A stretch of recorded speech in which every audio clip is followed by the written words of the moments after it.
Preamble यानी प्रस्तावना। Preamble का आइडिया कहाँ से लिया गया था? यूएसए से। लैंग्वेज कहाँ से ली गई थी? ऑस्ट्रेलिया से। What is preamble? Preamble stand for introduction और प्रीफेस टू द कॉन्स्टिट्यूशन, यानी प्रियम्बल जो है वो इंट्रोडक्शन और प्रीफेस है कॉन्स्टिट्यूशन का। N A Palkhivala, he is economist, ये एक इकोनॉमिस्ट है। He call the preamble as identity card of the constitution. इन्होंने बोला था जो प्रियम्बल है वो आइडेंटिटी कार्ड है constitution. Preamble based on the objective resolution moved by Pandit Jawaharlal Nehru in the constitution assembly. Preamble किस पे बेस्ड था? ऑब्जेक्टिव रिसोल्यूशन पे बेस्ड था, जो कि किसने मूव किया था? पंडित जवाहरलाल नेहरू ने कॉन्स्टिट्यूशन असेंबली में।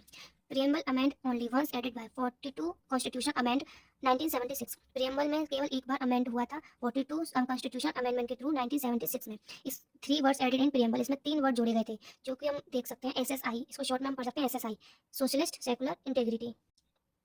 The idea of justice social economic और political taken from Russian revolution.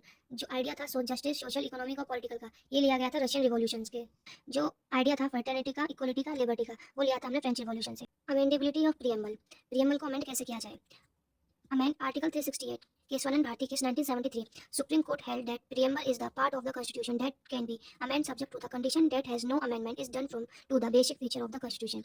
preamble को amend कैसे किया जाए? देखिए, amend के लिए आर्टिकल कौन सा था? आर्टिकल 368, जिसमें क्या कहा है कि हम कॉन्स्टिट्यूशन में अमेंड कर सकते हैं, सुधार कर सकते हैं टाइम के हिसाब से। लेकिन प्रियम्बल में क्या अमेंडमेंट की जा सकती है अंडर 368? ये क्वेश्चन उठा केशवानंद भारती केस 1973 में। इस टाइम पर सुप्रीम कोर्ट ने एक डिसीजन भी दिया। मतलब प्रियम्बल क्या है? कॉन्स्टिट्यूशन का ही पार्ट है। कॉन्स्टिट्यूशन में हम अमेंड कर सकते हैं, वैसे ही प्रियम्बल में भी हम अमेंड कर सकते हैं, लेकिन उसके लिए एक कंडीशन है कि कोई भी अमेंडमेंट इस तरह की नहीं होनी चाहिए कि कॉन्स्टिट्यूशन के बेसिक फीचर को हिला डाले। बेसिक फीचर यानी फर्टिलिटी, इक्वलिटी, लिबर्टी, ऐसे ये जो बेसिक फीचर है ये डिस्टर्ब नहीं होने चाहिए।